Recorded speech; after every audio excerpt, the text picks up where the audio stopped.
You good? Alright. Hi, it's Dan here from J-Tech, and today I'm going to show you how to diagnose a bad horn. So you hit the horn, nothing's happening. You got three possibilities. The switch in the horn is bad, the relay here under the hood, or the horn itself. And I'm going to show you how to check. So the first thing you got to do is find your fuse panel. Mine's right here. Pull the top off. You got to figure out which relay it is. For me, it is this one right here. Alrighty.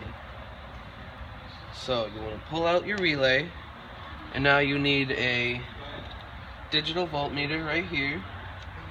Set it to volts, and then check ground one side, and check your power over here. Should be the same as what you would get in your battery. We got 12.38 and we have 12.38. So now check the voltage in the battery itself. 12.38. So we got good power coming to here and nothing's happening. So the next thing you have to do is to take a strip piece of wire here or a jumper cable and put power between the two sections and see if your horn toots. That's how you rule out if the horn is bad. So come here and here. The horn tooted, so there's nothing wrong with the horn. Alrighty, so the next step then is to check the horn switch.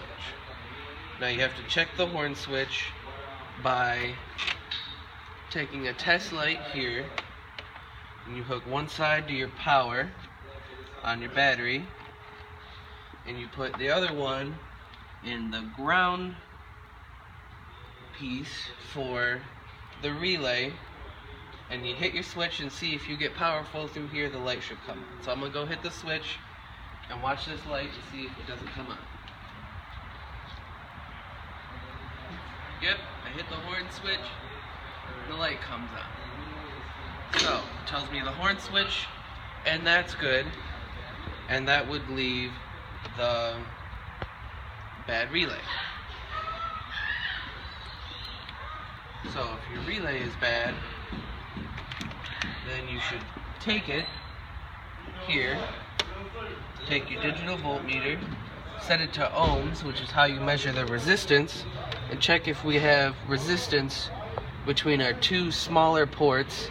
That's what activates the electromagnet.